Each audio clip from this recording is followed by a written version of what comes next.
Good morning, everyone. Welcome once again to another fun episode of Career Success with Adrian and Ian. How are you today, Ian? It's a Friday, and Fridays are always good. Fridays are always good. Yeah. I actually prefer Saturdays. I actually don't have a preference for any day of the week. I mean, I do love my weekends. Well, you know, all of us need to catch up on our sleep. Yeah. But talking about catching up on our sleep, I've been hearing a lot about people who have been having nightmarish experiences. Pivoting. So the story is this. We have had clients who are in their 40s, who have thought about, I'm sick of my job, I want to try something else. And then they say, okay, the idea is to pivot. Let me try and pivot into something different. And then they end up in that role and they regret it totally. Yeah, and it's also very common for individuals who are retrenched, and then now they've got this package. Oh, and because sum of money. they've got the sum of money, they experiment. Yeah. And then they're trying something completely off the wall, completely unheard of. It's so different, like from corporate to, say, a tuition center, something like that. And sometimes it works out and sometimes it doesn't. Sometimes it works, sometimes it doesn't. Yeah. And that's why today we want to share with you some pivoting nightmare stories and how you can avoid it. So it all started with an email which we got from Jenny. Jenny said, Dear Adrian and Yen, I'm a 40-year-old accountant who plans to pivot. What are some of the things that have gone wrong for people in my position? Gosh, how long is a piece of string? There's so many things that There have are gone so wrong. many things that can And go there's so wrong. many things that have gone right as well. On this one, I want to touch on this note, right? Pivoting into a different role where you're gainfully employed by a company is not quite the same as pivoting onto an entrepreneurial type thing. So if you want to start a business, it's a completely different strategy. And it requires so much more energy and thought. And in the work that I've done over the last 20 years, I can only count on one hand people who have not yet started something, waited till they've taken away a bundle of money from a retrenchment exercise and decided then to start something. So they've not yet conceived of their business idea yet, but that they just knew in their gut that, I want to start a business. What do you want to do? I'm not sure. So starting a business is a possible pivot. It's a possible pivot, but I think it requires so much more energy, forethought, planning. It's the people who have succeeded entrepreneurially have already started. They don't need to wait for a trigger for something to start. Oh, good. So today, we're going to talk about pivoting, what it actually is. And just to share with you an extreme example of an extreme pivot. So I know this individual, banker, who decided to pivot something totally different. And he went to open up a tuition center. You know who we're talking about. And he bought a franchise and he thought that, it's going to be fantastic. But he had zero experience in running tuition centers or managing tutors or whatever it was, and he blew close to $200,000. Ouch. Okay. Didn't work out. The story that I was thinking of was when I was doing career transition coaching 20 years ago, and it was successful. Oh, wow. So this individual, I think, had a soul of a teacher. But again, he never really wanted to be an entrepreneur until he got retrenched. And then he did some soul searching, and then he bought into a franchise, and it took off. Okay. Well, I think he positioned himself well. I think, once again, it depends on your interests and your inclinations. Yeah. It is a story of an extreme pivot. Yeah. Your extreme pivot went well. My guy's extreme pivot. But he's a very rare story because I have a lot of other stories where, it never worked out. Yeah. So when you're thinking about an extreme pivot, it's quite tough, especially if it is an ill-conceived because someone told you that it could work, therefore I'll go and do it. Like bubble tea, or I know another couple who invested close to 100,000 in some Taiwanese dessert franchise in a store, and it was painful because it was hard work and everything, and they didn't succeed. Yeah, I know a tech guy who invested 150,000 on a business providing door frames. And it's just door frames. So he was framed. He was framed. His friend framed him. He invested. There was Door frames. there was a showroom of sorts. Again, very industrial. He'd connected to factories in China. He'd connected to the local governments, and he was trying very hard to get into. So I'm still trying to get with the past the developers. door frames. Door frames. You know, you've got to watch for where businesses can make money. Okay, this is a happy ending. It could be a shoelace company for all you know. But you know, there's a need, and if you can plug the need. So tell me what happened to him. He closed down after a year. Yeah. And he went back to tech. It's a solution architect. And so technology, door frames. Yeah. You're probably thinking Windows. Door frames. We discussed it. Again, there's a lot of technicalities. If it's a tech guy, he's working in Windows. Very funny. Not door frames. So there was issues about the sizing, because I think there was some regulations around allowing it a lot bigger for wheelchair access, things like that. And I was like, whoa. So these are extreme pivots, which we say, if you're emotional, I hate my boss, I want to quit, I want to do something different. So that avoid these extreme pivots. And there's also the unprepared pivoter, someone who thinks that I want to pivot into another role, into another industry.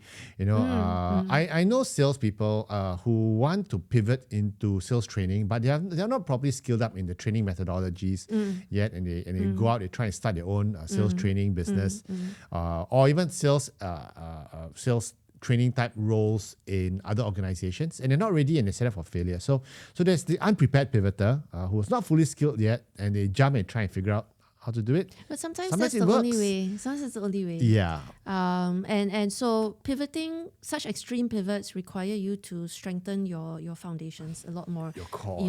Not just your core, but I think, like a stool, you have to have your scaffolding.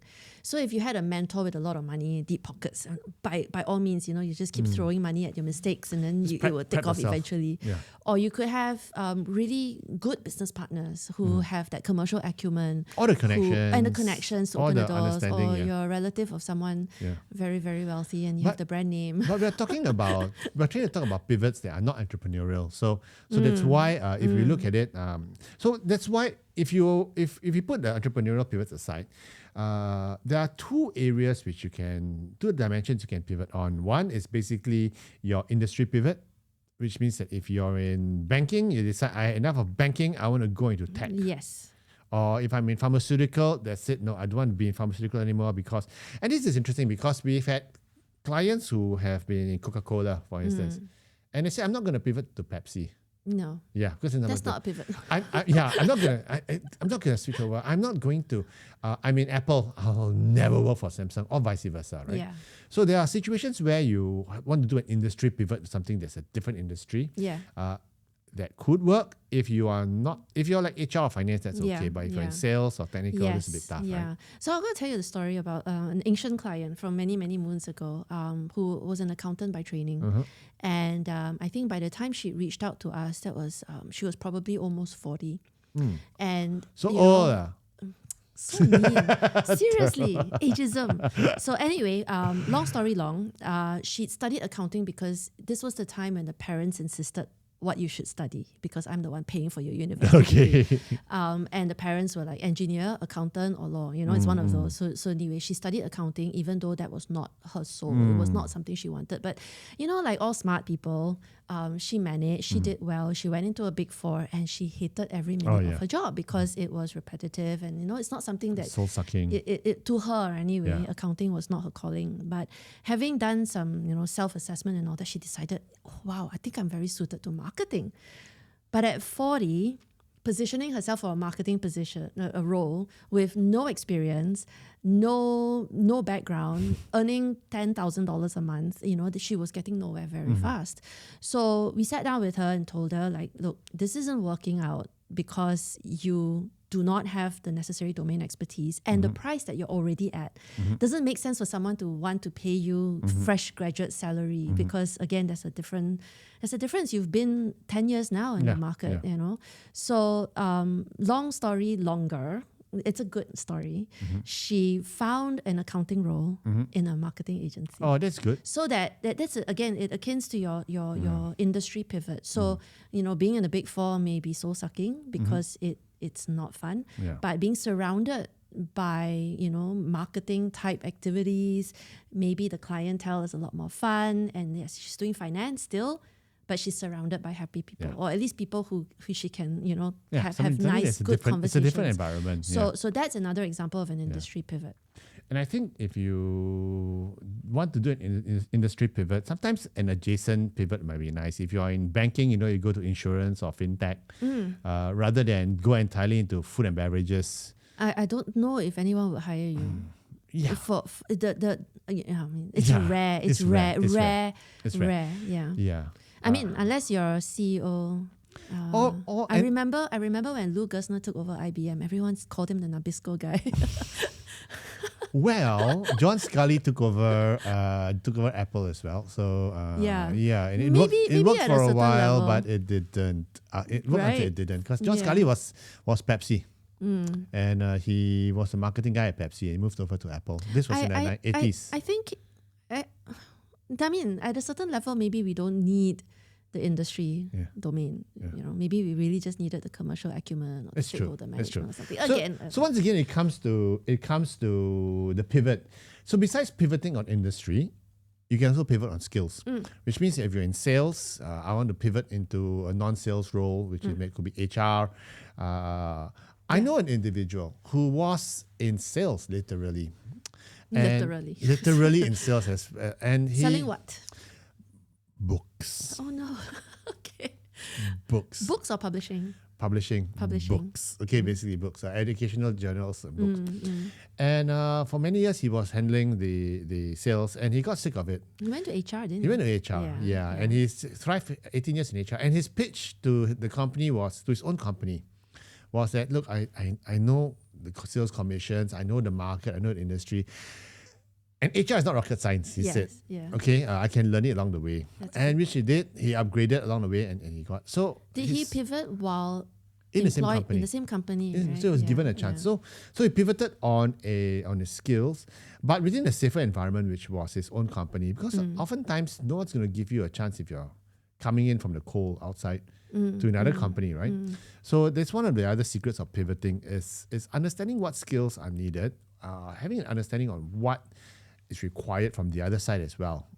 And because you're from the same domain, the same industry, and ideally the same organization, you already know the people there. You know what buttons to push. In fact, you're more valued for your ability to mobilize the troops than for your HR technical skills. Correct, because you can always get a HR manager to run delegate projects. So you can be more strategic. He doesn't need to be a comm and band person. There's a comm and band expert, a subject matter expert that you can leverage on. And now there's even ChatGPT. ChatGPT, how do I handle my com?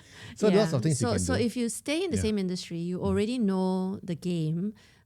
Pivoting from the job function, it's easier, not easy, but easier. So a few advice we want to share with you if you're in your 40s and you're thinking of pivoting. But before we go there, we want to remind all our listeners out there that on the 19th of April, we are organizing a full-day workshop called Meet Career Magic. So if you're thinking about pivoting, as in the topic today, or if you're thinking of what the heck is a portfolio career, okay, come join us for a full day. The links below, you can just click on it.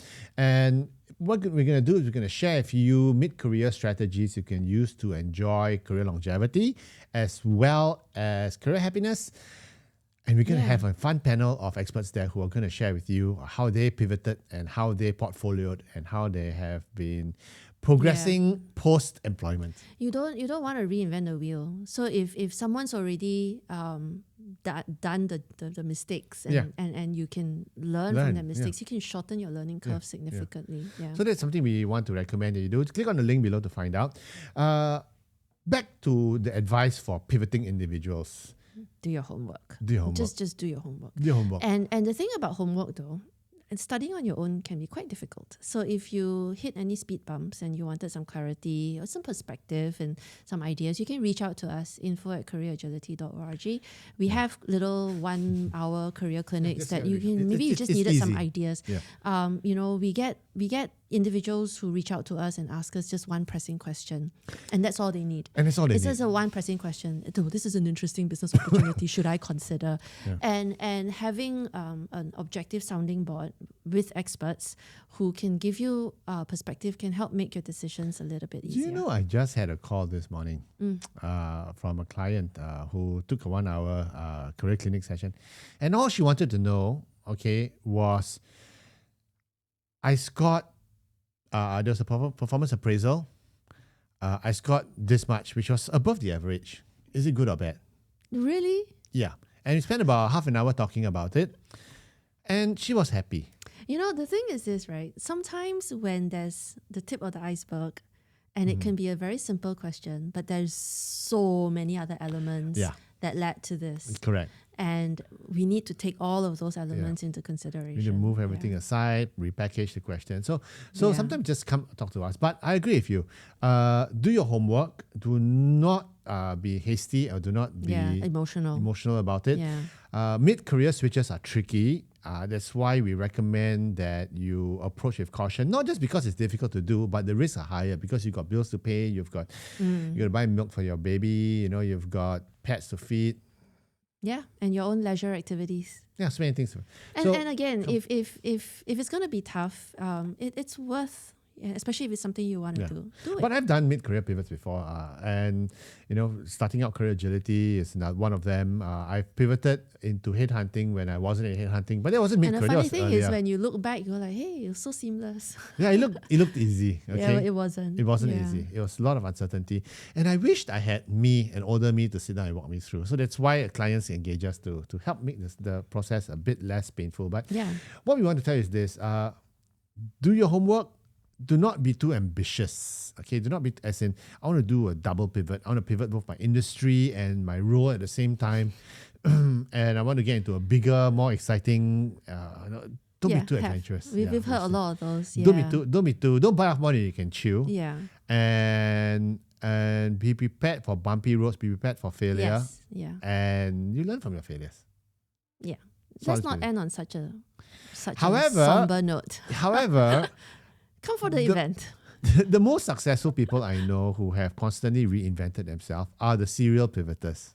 Okay. And I feel like that sometimes too many is not necessarily a good thing. Well, I know individuals who are in their 60s who are still thriving because they have moved, they've reinvented themselves.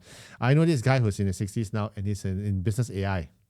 And he doesn't know the technology programming, but because he knows the processes and everything. And he knows some people. He knows some people. That helps. Yeah. So that always helps. So if you're thinking about pivoting, come talk to us.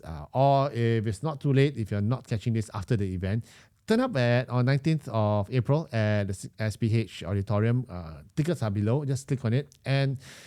Or just email us, info@careeragility.org, and we are able to send you details on the tickets. So come join us. In the meantime, keep calm and carry on.